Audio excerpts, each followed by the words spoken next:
Сурагч та хичээл сонголтоо хэрхэн хийх вэ?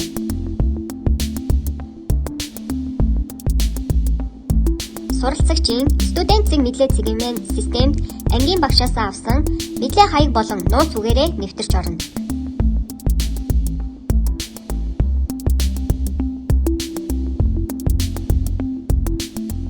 Хичээл зэсээс хичээл сонголт хэсгийг дарж сонгон судлах 16 хичээлээс 10 дугаар ангийн сурагч та 4 хичээл, 11 дугаар ангийн сурагч та 3 хичээл, 12 дугаар ангийн сурагч та 3 хичээл тус сонгоно. Хичээл сонголтоо эцэг их асран хамгаалагчтайгаа сайтар зөвлөлтөн сонгоорой. Сонгосон хичээл миний сонгосон хичээл хэсэгт харагдана.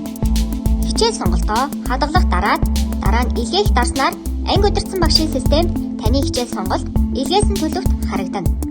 Хэрвээ та хадгалах дараа илгээх товч дараагүй бол ангийн багш сонголтыг батлах боломжгүй тул хадгалаад илгээх товч дарна уу?